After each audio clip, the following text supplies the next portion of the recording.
মুক্তিযুদ্ধ এই দেশের আপামর জনসাধারণ করেছে। আমাদের মুক্তিযুদ্ধ ভারতের না, আমাদের বিপ্লব আমেরিকার না, ইনশাআল্লাহ।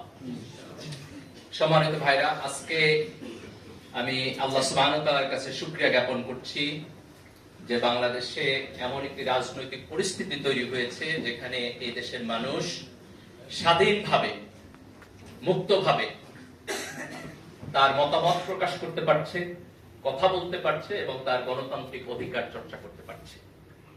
আমাদের এরকম একটা বাংলাদেশ স্বপ্ন ছিল। আমি যখন ঢাকা বিশ্ববিদ্যালয়ের ছাত্র ছিলাম তখন আমাদের এখানে গণতান্ত্রিক প্রক্রিয়া ছিল। আমরা স্বপ্ন দেখতাম যে গণতান্ত্রিক প্রক্রিয়ার মধ্য দিয়ে বাংলাদেশ এগিয়ে যাবে, কিন্তু দুঃখজনকভাবে আমরা সেই গণতন্ত্র থেকে একটি ফ্যাসিবাদের মধ্যে গিয়েছি। আজকে এই দেশের তরুণ প্রজন্মের নেতৃত্বে আমরা সেই ফ্যাসিবাদ উত্তরণ করেছি। 2000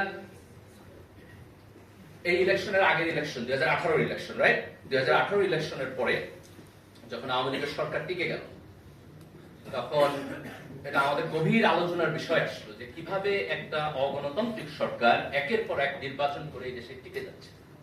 গভীর অর্থনৈতিক সংকট তৈরি না হয় তাহলে সরকার দুর্বল হবে না। এবং এই অর্থনৈতিক সংকট না হওয়ার কারণ হচ্ছে, আপনারা দেখছেন হাজার হাজার কোটি টাকা চুরি করেছে, কিন্তু তারপরে এখানে অর্থনৈতিক সংকট ওই পরিমাণের সংখ্যা বেশি এবং তারা কর্মক্ষম। আপনি যদি এখন ইউরোপে যান, আপনি যদি জাপানে যান, তাহলে আপনি দেখবেন যে সেই থেকে জনগণের মধ্যে বৃদ্ধ লোকের সংখ্যা বেশি, যারা সোশ্যাল সার্ভিস, সরকারের জনগণের ট্যাক্সের টাকা থেকে তারা সাপোর্টেড। কিন্তু আমাদের দেশে একটা তরুণ প্রজন্ম বেশি ছিল। তো এটা আমাদের একসময়